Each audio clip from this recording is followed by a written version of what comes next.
Ito ay rated SPG. Striktong patnubay at gabay ng magulang ang kailangan. Maaaring may masiselang tema, lengguwahe, karahasan, sexual, horror o droga na hindi angkop sa mga bata.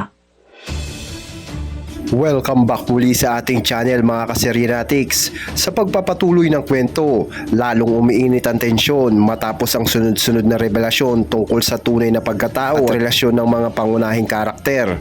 Matapos mabunyag ang mabigat na sikreto na hindi tunay na anak ni Edward si Ashley, patuloy na sinusubukan ni na Edward at Thea na itago ang katotohanan upang hindi tuluyang masira nga ang kanilang pamilya at reputasyon. Pero sa episode ngayong gabi, magsisimula na ang gumuho ang kanilang mga kasinungalingan. Ang pagputok ng galit ni Edward. Makikita si Edward na unti-unting mawawalan nga ng kontrol habang mas dumarami ang taong nakakaalam ng lihim. Sa mga nakaraang episode, nag-snap na siya dahil sa mga lumalabas nga na katotohanan. Posibleng harapin niya si Thea at sisihin ito sa lahat. Magdedesisyon siyang protektahan ang sarili kahit kapalit ang iba o tuluyan gumawa nga ng hakbang na maglalagay sa lahat ng panganib. May bagong banta. Habang pilit tinatakpan ng sekreto, may isang karakter na posibleng si Yoli o iba pang nakakaalam na handa na nga magsiwalat ng katotohanan. Habang ngayong gabi, mas nalalapit ang pagbubunyag ng sekreto. May komprontasyon na posibleng mangyari sa harap ng pamilya at maaaring may isang karakter na tuluyang bumaliktad.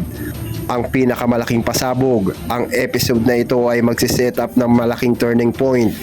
Pwedeng mabunyag sa publiko ang tunay na relasyon ni Ashley, masisira ang tiwala sa pagitan ng mag-asawa at posibleng magsimula ang pagkawasak nga ng pamilya.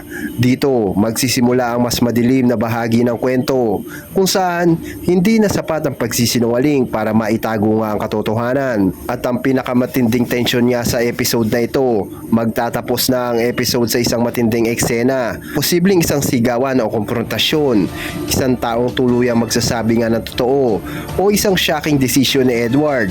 Iiwan nito ang mga manonood na nagtatanong, sino nga ba ang unang babagsak at sino ang mananagot sa lahat ng mga kasinungalingan. Pero kung gusto mo pa laging updated sa mga teleserye, ay huwag mo naman kalimutan na subscribe, like and share ang ating channel. Malaking tulong na po ito para sa amin mga nagsisimulan bilang content creator. Maraming salamat po mga ka-Serenatics.